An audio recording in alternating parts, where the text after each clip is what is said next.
Hi, everyone. Welcome back to the Mason Cox Show. Now, we have a very special guest and one that we don't get access to very often. This man is an absolute legend of the NHL, the Hockey League in America.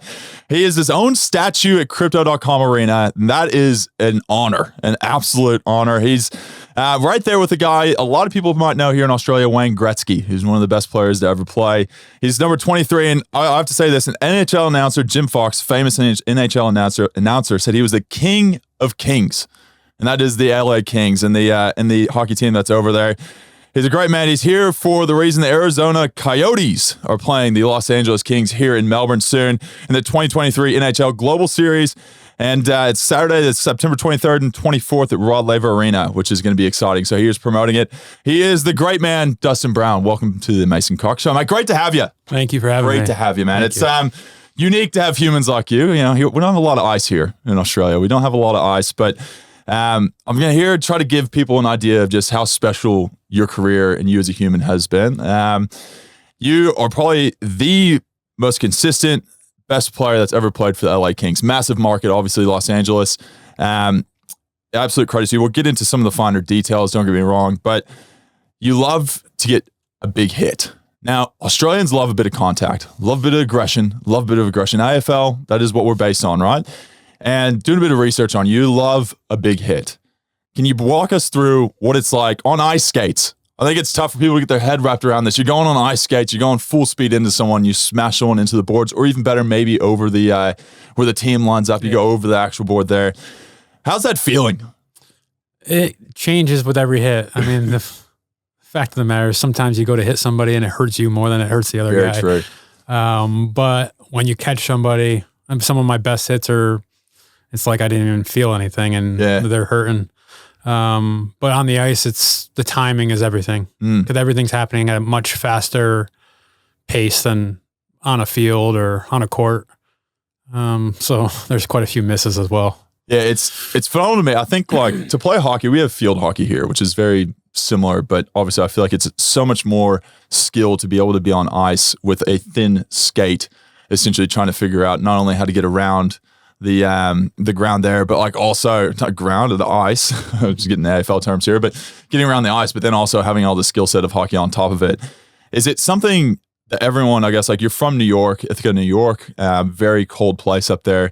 Everyone's kind of taught as a kid just how to ice skate, and then from there you just pick up the hockey skills going forward? Yeah, generally I remember I probably started skating when I was like 3 or 4 for a few months, and then you just add in the stick, and I learned how to skate pushing a folding chair. So a folding chair? Yeah, they would give you like a folding chair just to keep your balance. It's like a walker for skates. Yeah, exactly. So we would do that, and I think that's the unique thing about hockey is the one thing that differentiates it from every other sport is it's played on ice. And talking to some really tremendous athletes, they're like, we don't understand, like, how are you being able to play with the puck and skate it? And it's like, well, it's like walking for people who have been skating for that long. So it's a really fun sport to play. It's phenomenal. It's to me, it's like an athletic feat to be able to do that, because it's almost like tapping your head and rubbing your tummy at the same time, I feel like. And it's quite amazing how Australians love a fight. Now, whenever they think of hockey, they think of the fist fights, the gloves coming off, the umpires getting out of the way, the referees getting out of the way. Have you been involved in many over the years?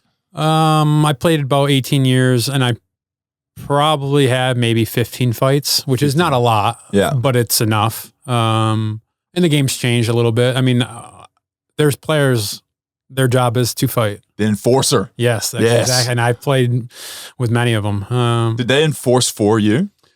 It's kind of the hockey culture is if you're gonna smack one of our better players, like you're gonna have to answer the bell type thing. Yeah, and this is what I love, because can you explain the idea of an enforcer, right?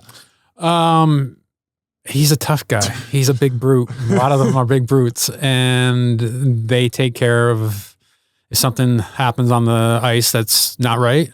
Yeah, he goes out and it says, one of you guys are answering the bell. I don't care which one.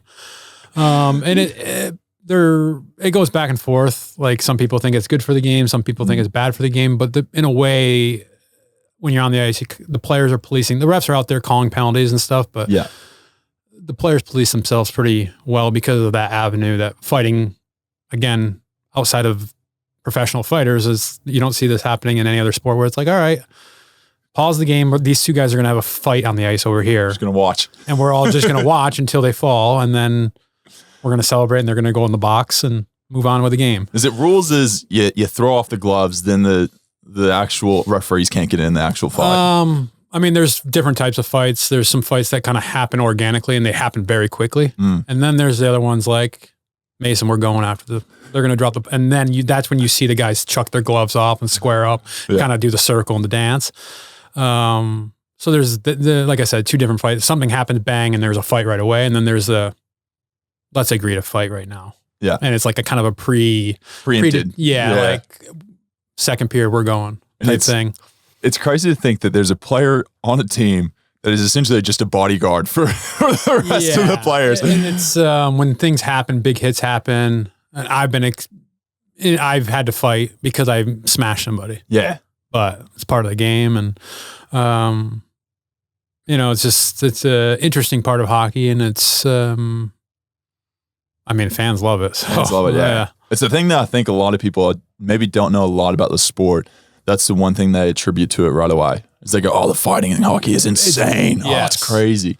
It's crazy, man. It's very, like you said, one of the very few sports you actually can do it in and get away with it. And it's okay.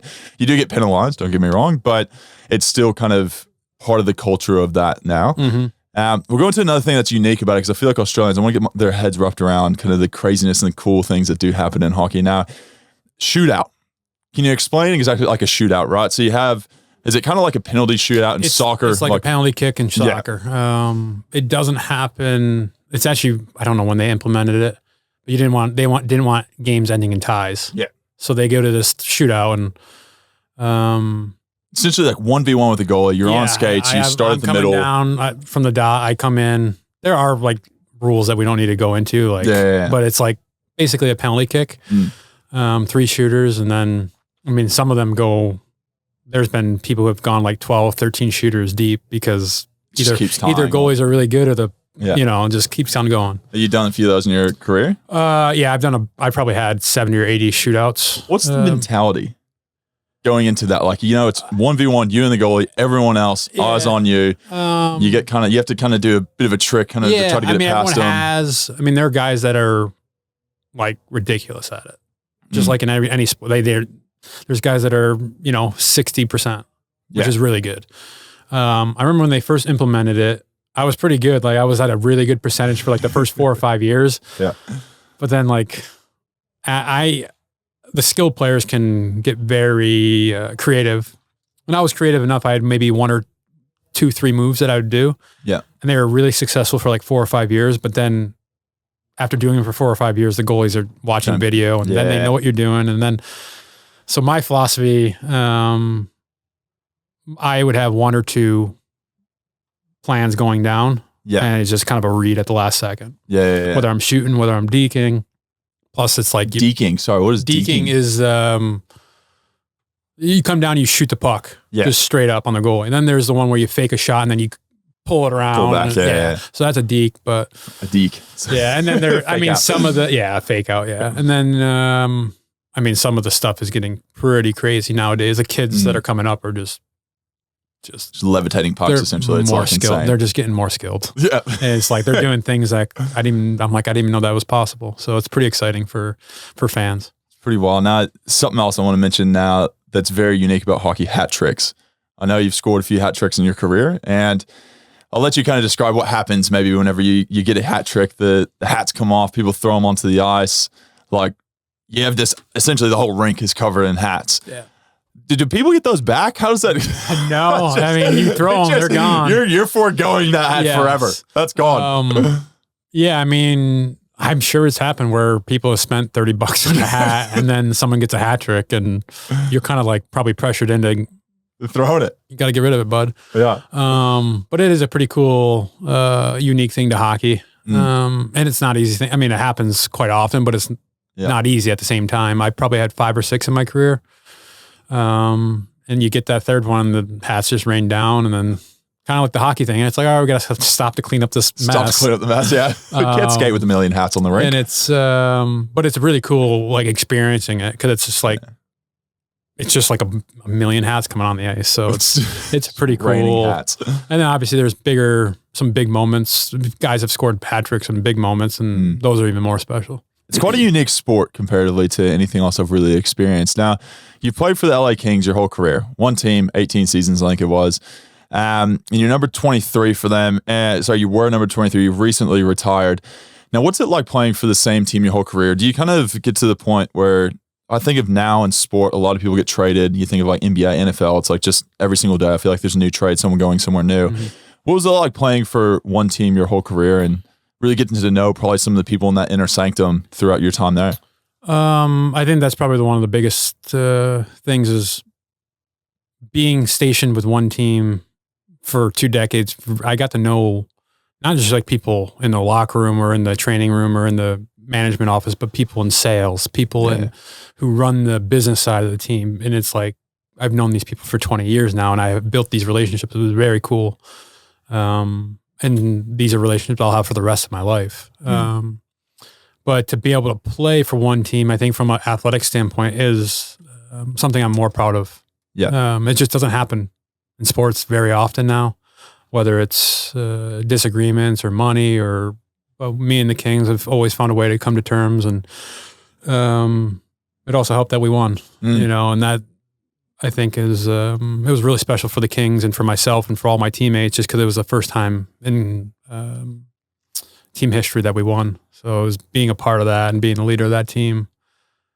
It just made sense to try to stick it out as long as I could with them. Now, I want to ask this because you mentioned the opportunity of playing with the same team right now. I think it was 2012 whenever you won the Stanley Cup. Now, there was rumors you were going to get traded. And this was probably a time in your life where a bit of stress was put on your career, right? You came back. I think it was a hat trick you scored. Yeah. Essentially, whenever that was all happening, and you essentially just dropped the F-bomb to everyone, just going, nah, I'm not leaving. No. I'm not leaving. So, yeah, the NHL deadline's in like March or so, somewhere in March. And just like every other sport, there's just rumors going around, and some of them are true. And as a player, you're trying not to focus on it, but once your name's mentioned, it's impossible not to think about it. Yeah. And I remember we're playing at home against the Blackhawks, who at the time they won 3 cups in the same span that we won 2. So and my name was out in the rumors, and we had just made a huge trade, like maybe 4 or 5 days before, for Jeff Carter. And you just didn't know you're just uneasy about it. And I had a great, from a personal standpoint, one of the more memorable games for me personally. I think I had 2 in the first and 1 early in the second. I had a hat trick and an assist, and kind of, I don't know if they were ever going to trade. I don't know. I still to this day don't know the truth, but it was kind of a statement game for myself.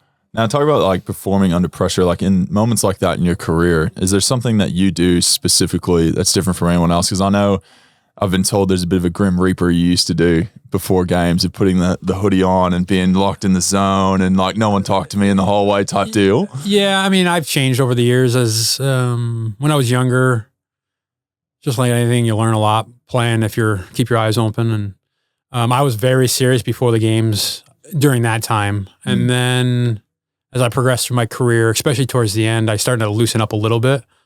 But every player has what they need to get done, and I still have the hoodie. I still put the hoodie on. That was just kind of like my trademark, I guess, around the room. Is at that time I was probably out in the hallway. There's a back hallway at Staples I would sit in because it just quiet my mind before I played. Yeah. And then I think as I got older and I had played a long time in the league, like, you just have a better understanding of what I needed to get ready, and it just lessened over time as I got older. And I'd like to screw around a lot more as I got older. Yeah. I wasn't so serious because after playing X amount of games, you just comfortable. You get to realize, And I think also I was the captain of the team when we had won and during that era. So I took a lot of ownership of the team and put on my shoulders. So it was more of my whole mindset. And then time moves on. Andre took over the captaincy, and it kind of freed me up to just be a little looser, mess around with the guys. And that was kind of towards the end of my career. They called it the Brownie workout or the Brownie warm up, because guys are in the hallway doing like dynamic warm ups or playing soccer or whatever. And I would just sit on the training bench and just stretch for an hour, play video games on my phone. And like, people thought it was hilarious, but it worked for me. So whatever works, man. Yep. So whenever you're at home now, let's say the kids are screaming, the wife's on to you, do you just put the hoodie on? You just put the black hoodie and just go. You know, it's funny with the kids because, especially the last couple of years, they're a little bit older and they're just telling me how terrible I'm at hockey. Oh. It's all good fun, but it was, it's like those, everyone talks about those. I still have 3 Kings hoodies those are my training hoodies. So like whenever I'm working out, I just. Same one. Yeah.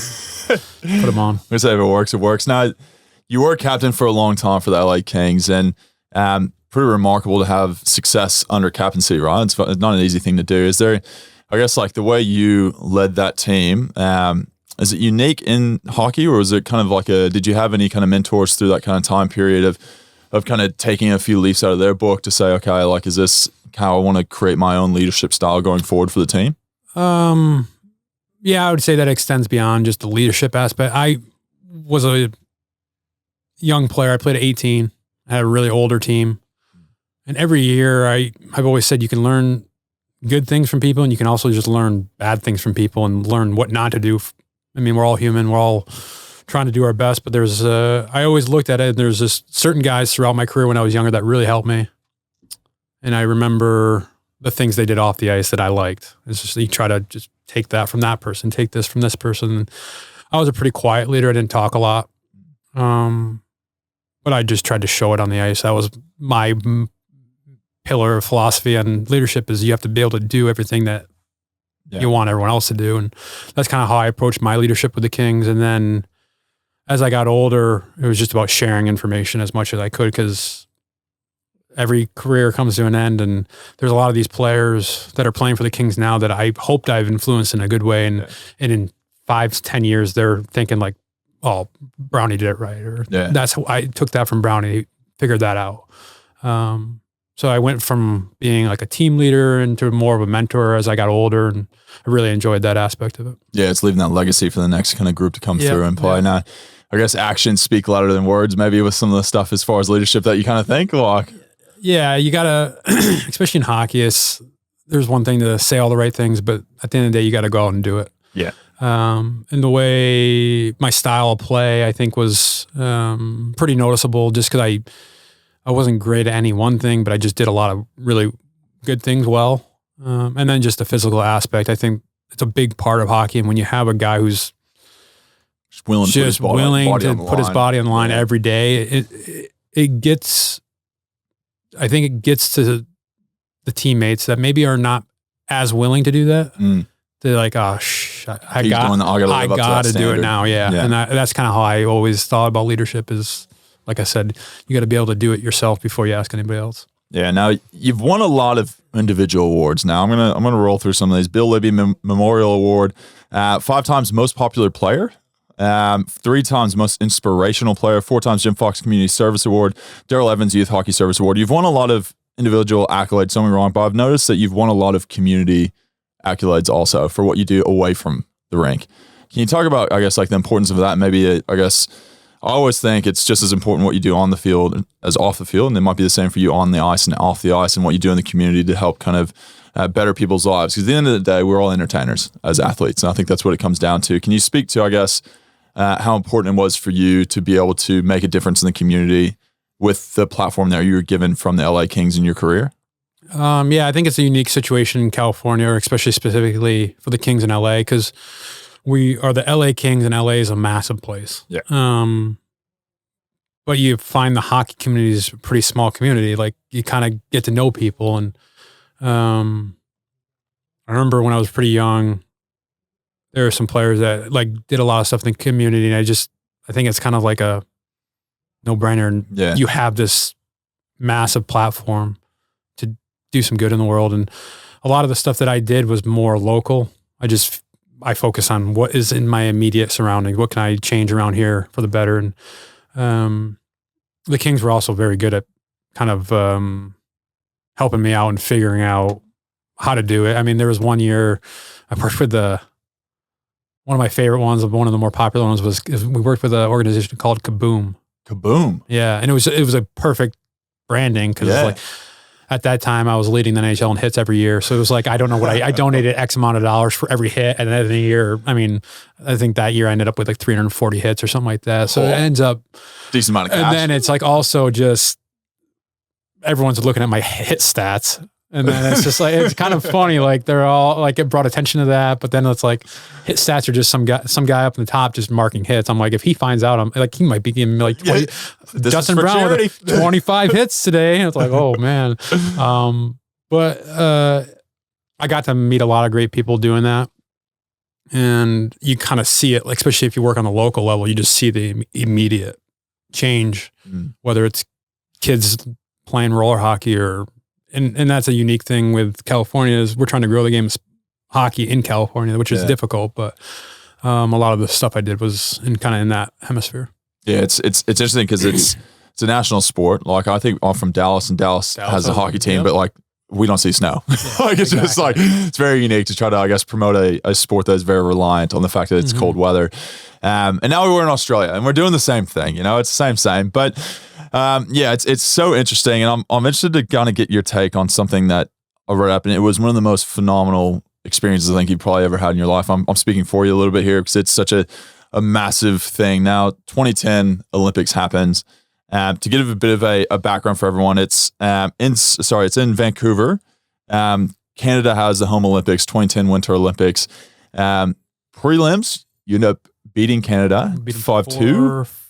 4-3 or 4-2. I don't even remember. Yeah, 4-3. I just beat them. We beat Canada. That's what matters. And this is a massive rivalry. Like U.S. Canada, massive rivalry.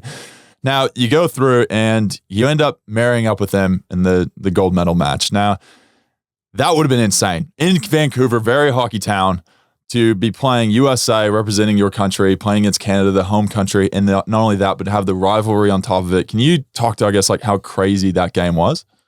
It was just a crazy experience altogether. I think part of what made that special was it was in Canada. And there's something about playing in your home country. Canada, how do I say that? Canada is a hockey country. That is their identity.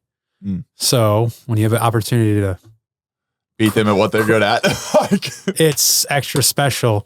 You have that in the Canadian-US rivalry, but you also have that with the NHL teams. Like when we won in 12, the Stanley Cup in 12, we beat the Vancouver Canucks, who were the best team in the league. And to beat a Canadian team in Canada, there's something special about it because it's their passion. Yeah. In that tournament, we beat them early. We beat them in the round robin. And that championship game, it was crazy. It was like one of the last events of the whole Olympics. Like all the others, a lot of the other sports had already finished. This was on like the last day of the Olympics. This is all eyes on you. It's all right down Vancouver. Like it's just like Canada, and it's exactly. Yeah. And I remember the game was a close game. We tied it with like less than 10 seconds left. I think it was 45 leg and Bruner. No, 25 seconds left in regulation. Zach Parise scores tying goal. Yeah, I've done a bit of research here. Yeah, and I mean it was a great game to play in. And then we go to the OT, and I think we had hit the post early, and then the game mistakes. Hockey, that's what it is. It's a game of mistakes, and they got the first one in. But I mean, it's an experience. That you always have a little bit of, not regret, but it's like, it was a great experience, but at the end of the day, I lost that game. So I still think about that game. And it's a silver medal is a silver medal. Like I'm not taking anything away from it, but it's like to lose that game that would have been unbelievable. Especially also one of my teammates, longtime teammates, Drew Doughty, who's, he was my roommate on the road with the Kings. Yeah. He was a stud defenseman for Canada. So it's just to be able, and it's a little more special, I think, for the Americans to be able to rub it in Canada. Yeah. Like if Canada won, they're like, yeah, we won. Like, we expect we're a hockey country, you know, like USA has a bit of bravado saying we're going to prove someone wrong and beat them at their own game. Yeah, it's like, I would imagine much like any team that beats the Olympic, basketball team for America is like, you're supposed to win, guys. Yeah, it's true. But I think it also maybe had a little bit more because in 2002, they ended up Canada beat the U.S. in Salt Lake City. Yes, in Salt Lake. Yeah. In the Olympic final also. Yep. So there was a bit of bad blood already like going into it. Yeah, there is. And it goes back. I remember the 2000 It was a 2002 in Salt Lake. And then like from a hockey standpoint, America hockey, like we won the 80 Olympics, which was a much bigger moment than just sports. It was all the political and the landscape miracle on it. Right. But from a purely like athletic stand, it's like Canada, US, like I play with a bunch of them, but it's like like it's just a thing. You just want to beat them. You just want to beat them. It's like almost friends. Now, I want to ask this because you mentioned you played with people from different countries and things. Like, it's a very international kind of game. Now, is there people speaking different languages while you're playing out on the rink? Oh, yeah. Like, I feel like you would just be sitting there getting crossfire of like Russian accent and Russian things and then like French and God knows what else. And yeah, there's quite a diverse, you get like the Russians, you got the Swedes, the Finns, Canada.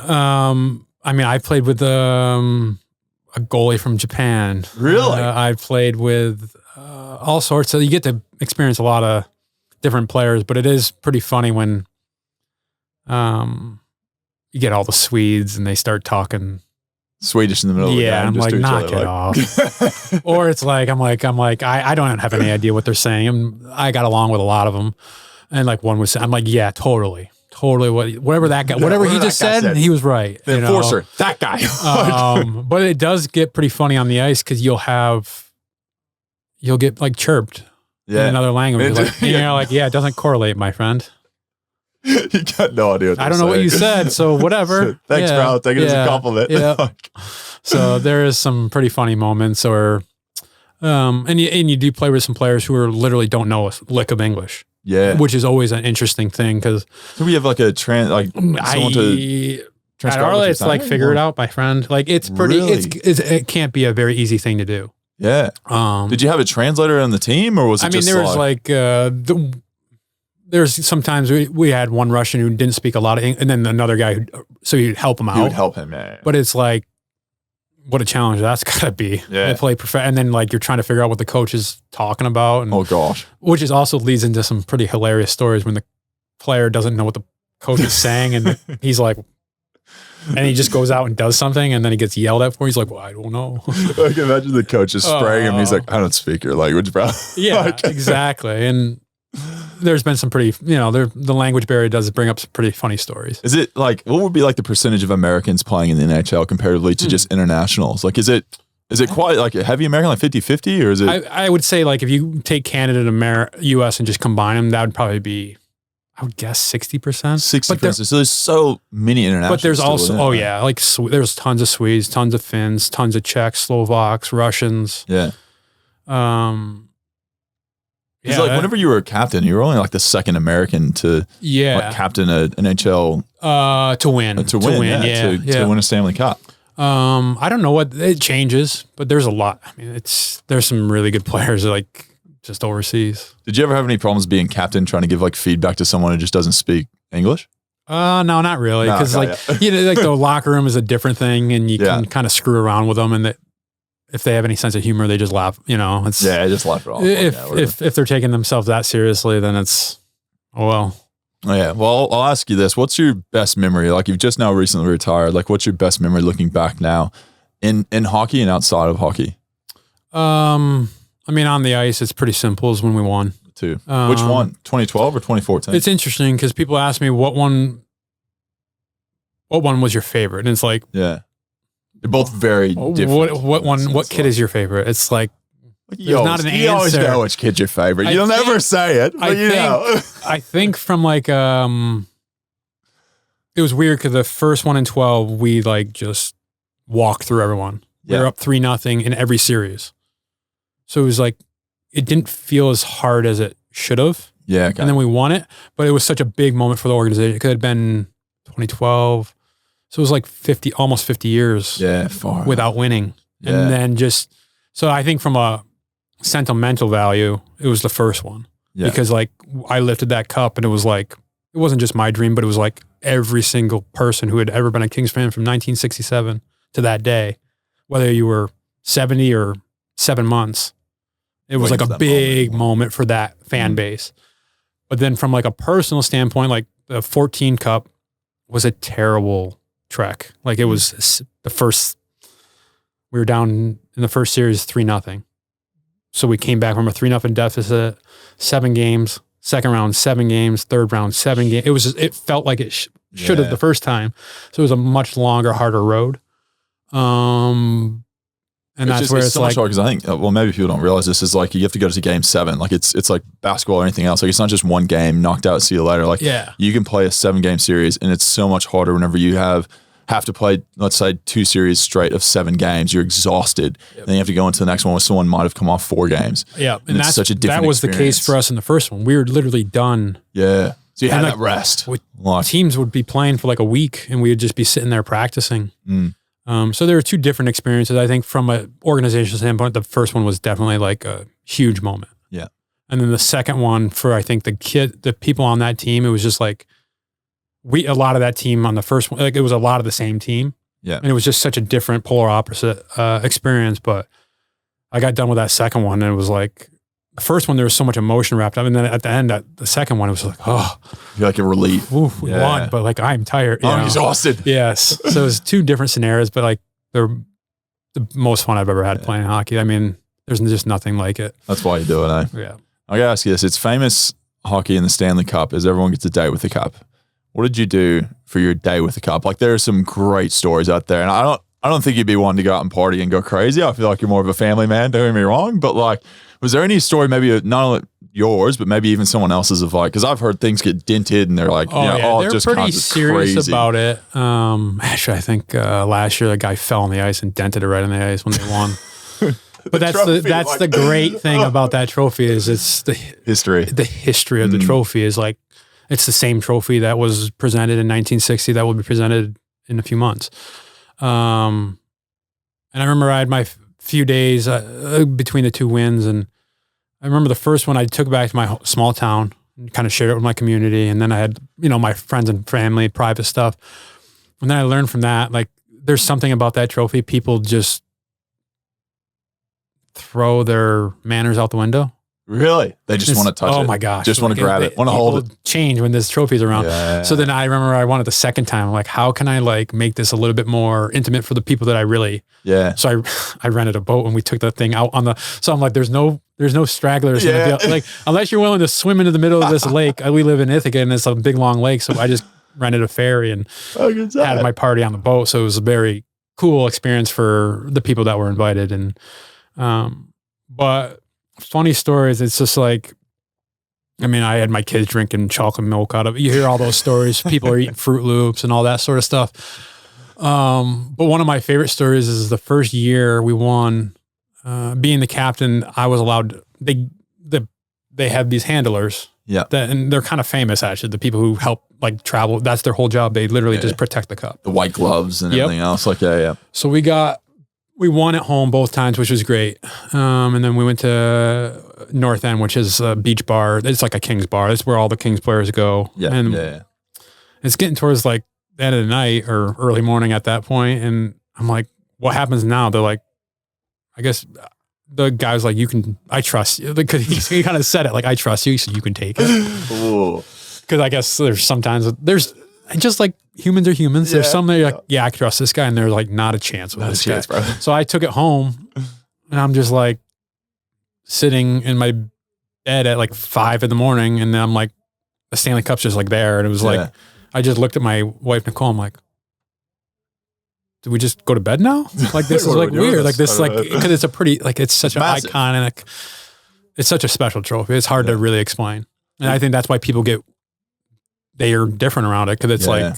And then like there's just so much history. They have all the names written and then all the screw ups. Like they have people that they screwed up their name or people who got removed and they just X them out. It's like, and that's where the cup handlers are great because they know literally the whole history. Every funny story, every terrible story, they know them all because that's their job. Like, I think it'd actually be a great job being the handler. Some of the stuff you would see at the parties you'd be invited to just to hang out and just make sure that thing does not leave someone's hands. Yeah, I'm sure there's probably not much they haven't seen. Yeah. Just knowing. And I don't know how it started. It wasn't always that way. I think, I can't remember what team, they just were like, yeah, we're going to have a day with a cup. That's how the tradition wasn't like I think it was like in the 80s, like they didn't get days with a cup. It happened like in the mid 90s, I think. Team won and they're like, yeah, we're taking it. And they're like, And now it's a tradition, right? And it's pretty cool. It's just pretty cool to see the people.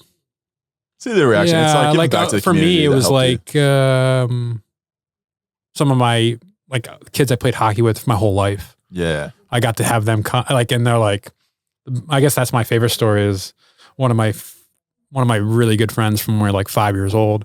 He's like diehard Rangers fan. Yeah. And we ended up playing them in the finals. He's like, this is so hard. I don't know this is so hard. He's like, I want you to win, but I want the Rangers to win. I say, I'll put it this to you. His name's Hedge. Put it to you this way, Hedge. Do you want to drink out of the cup when I win, or do you want to just sit and watch everyone else drink? And he's like, okay, I guess. Okay, so he made the right choice. So because he drank out of the cup. Yeah, oh yeah, and that'll be a story he'll forever tell to all his mates, no doubt. Be like, just hold the Stanley Cup, drink a beer out of that. Yep, it's a pretty special trophy. It's very unique. Now you've talked about your wife, your kids, now moving into retired life and being able to spend more time with them. Has it changed a lot of your perspective on, I guess, your career looking back now, saying like, I'm extremely proud and my kids are proud of what I've been able to do? Because I think sometimes whenever you're in it, you get caught up in it. And then once you remove yourself from it, you look back at the career as a whole and you realize how special it actually was that time. Yeah, definitely. I mean, it's been about a year, and I guess the one thing I'm just super thankful for the opportunity and just how it all played out, like ups and downs. But to be able to kind of provide that stable playing with the Kings, I'm super proud of that. It's one of the things I'm most proud of my career. But from a family perspective, it just gave a pretty good foundation for my kids because it just kind of comes with the business of sports. Like there's another world where I could have been traded 5 times, and that's my kids having to switch schools and like do that whole thing. And I think about like just that alone has been really good for my kids, just to have a stable, and it's not always that case. And now looking back, I'm just really thankful for the opportunity I got and just like how things were handled, both on my side and the Kings. Like it takes 2 to tango to play with one team for 20 years almost. I think there were sacrifices made on both sides that allowed it to happen. Yeah. And it's something I'm extremely proud of. You should be, man. It's, I seriously could sit here and talk hours with you about your stories and your career and everything else. I've got a whole 3-4 pages just written down of all this stuff, man. It's pretty phenomenal what you've been able to accomplish. You should be incredibly proud to get a statue outside of Crypto.com Arena. Like, that is a phenomenal feat within itself, but to be playing 18 seasons in the NHL with the same team and be able to create those memories and have success along the way, it's an absolute credit to you. So I want to say thanks for coming on. Everyone, I must say, though, it is one of the reasons you're here, though, is the Arizona Coyotes and the Los Angeles Kings playing first ever NHL games in Southern Hemisphere here in Melbourne. So it's September 23rd and 24th at Rod Laver Arena at 2 p.m. You get tickets, tickettech.com.au. Absolute legend, Dustin. Thanks so much for coming on.